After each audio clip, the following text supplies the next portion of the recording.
Hello, my name's Stella Hornby. I run the Eye Casualty in Oxford and I'm an ophthalmologist. I'm going to show you how to do a basic eye assessment for emergency doctors and nurses, mainly for patients who've come to A&E with acute red eyes or minor trauma. I'm going to go through visual acuity assessment, how to put in fluorescein and anaesthetic drops, how to use a direct ophthalmoscope to look at the front of the eye, and how to use a slit lamp. To measure visual acuity, we use a Snellen chart. This is a reduced Snellen chart designed to be used at 3 metres, but we express the result translated to a 6 metre chart. The patient needs to wear their usual spectacles or contact lenses or any distance prescription that they have if they wear glasses. If elderly patients have 2 pairs, they often have some for reading and some for driving or television. We want them to wear their television or driving spectacles. Measure the distance and switch the Snellen chart on. So make sure it's plugged in, and it usually switches on at the side. And then we need to ask the patient to read down the eye chart as far as they can. We use an occluder like this to test one eye at a time. So lift this is a combined one with a pinhole.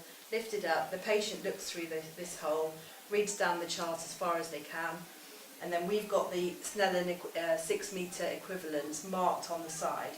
So if the patient can just get to the top letter, that we record that as 660.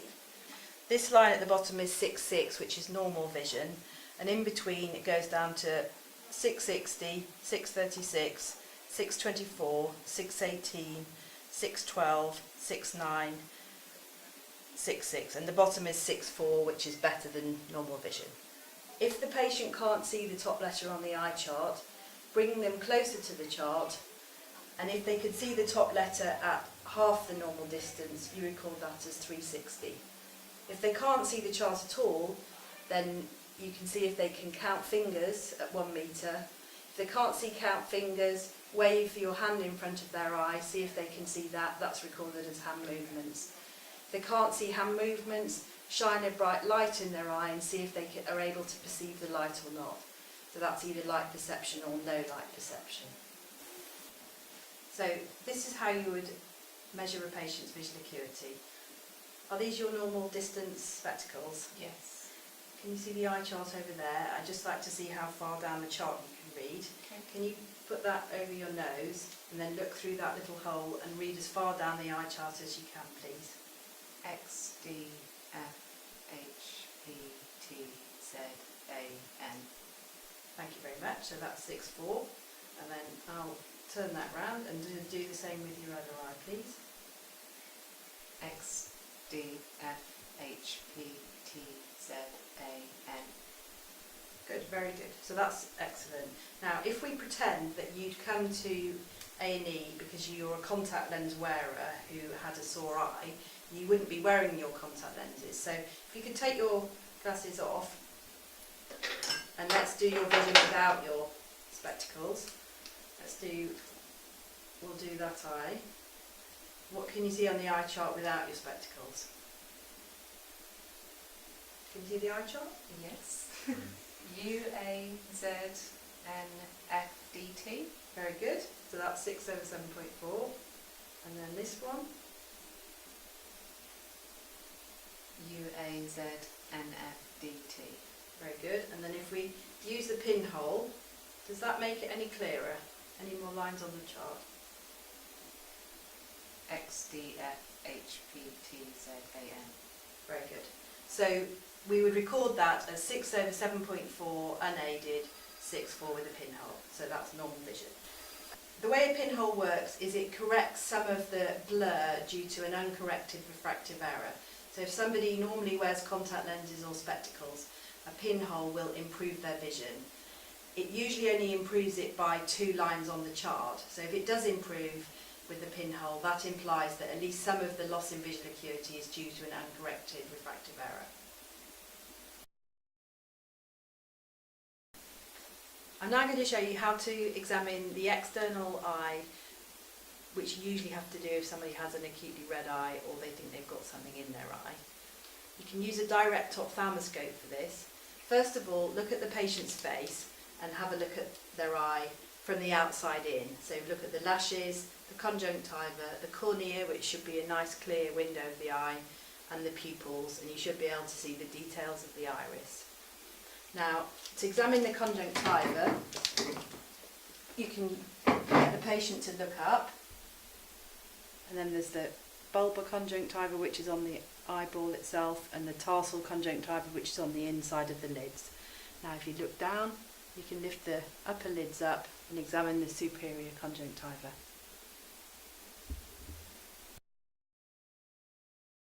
Okay, this is the direct ophthalmoscope, which you can use to examine the front of the eye as well as the back of the eye. Different models have different switches, but this one turns on at the top. The on-off button is usually somewhere near the neck of the ophthalmoscope. It has this button alters the focusing lenses, and to use it to examine the front of the eye, it's better to have it on +8, or +10, which is a magnifying lens. And on this side of the ophthalmoscope, you need to make sure it's on a large white circle, or if you're using fluorescein drops, a blue light. I'll just show that on my hand now. On a white circle, large white circle, or a blue circle for fluorescein. To have a look at the front of the eye, the best thing is to put it on about +8 or +10, because you get a magnified view. And then could you just look straight ahead at the top letter on the eye chart? Oh, you can also have a blue or a green light, but you need a white light for the first.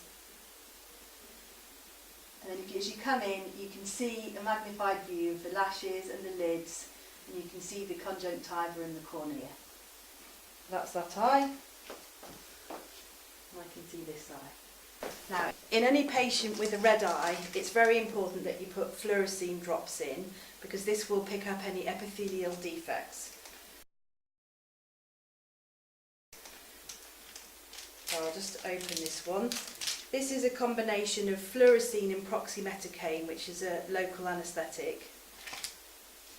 Now, to put drops in, explain to the patient that I'm going to put, is it okay if I put a yellow drop in your eye? Yep. Just look up. So just put a single drop in and then let go, and the patient will blink, and you can see that her eye's gone yellow. And then you can put, if your ophthalmoscope has a blue light on it, you can turn it onto a blue light, and then still with it on a magnification of about +8, you can go in and see if there's any staining on the cornea. I'm just going to put the fluorescein drop in the eye. Look up. Pull the bottom lid down a little bit, just put one drop in the lower fornix, and then with the blue light come and have a look at the cornea.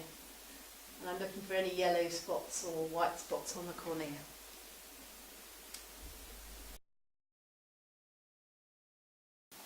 So I'm going to show you how to invert an eyelid to examine for a subtarsal foreign body. Ask the patient to look down. Can you look down? And do get hold of the eyelashes.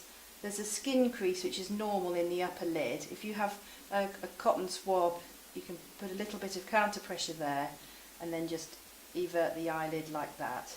And then you can easily see if there's anything on that conjunctival surface, and you can remove it with the cotton swab.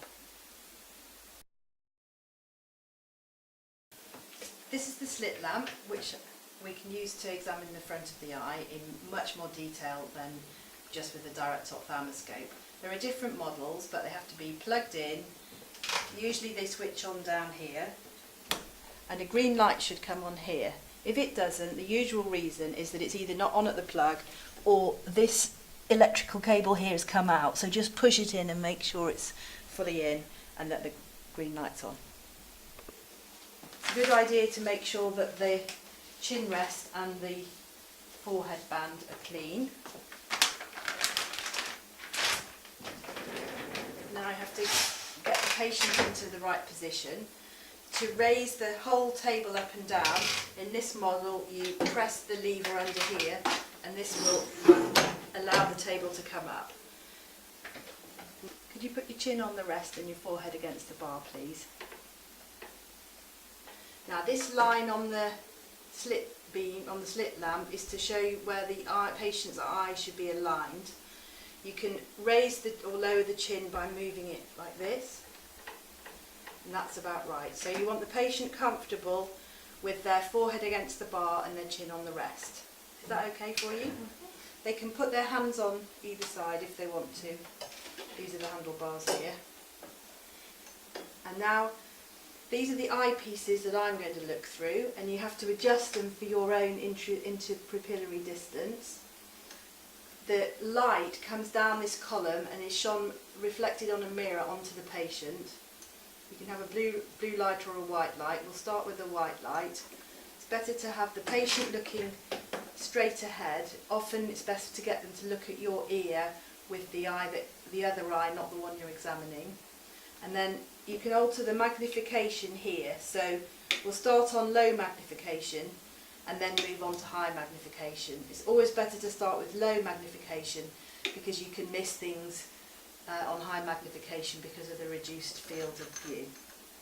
We're just going to come in now and look first of all at the lids and the lashes, and then the tear film and the cornea and the conjunctiva, and then look up and then look down. You can invert the lid if you need to. Look straight ahead, thank you.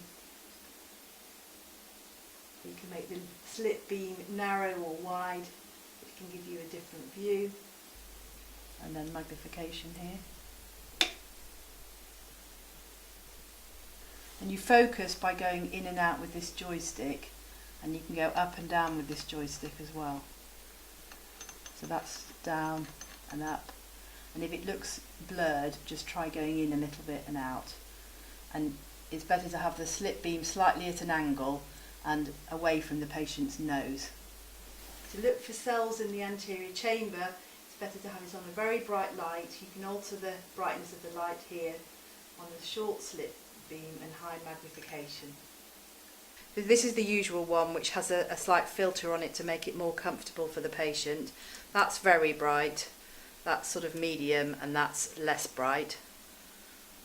Here you can alter the size of the height of the slit beam, which is longer and shorter, and then the brightness of the slit beam is altered here, which the control is down at the bottom of the column. Then you can do the same thing, put fluorescein drops in and change it into a blue light. I'm going to put fluorescein drops in now, so just look up, one drop, and then you need to put a blue light on, wide beam, and then you can have a look at the tear film and whether there's any staining on the cornea. And remember, to see the top of the cornea you may have to lift the lid up a bit.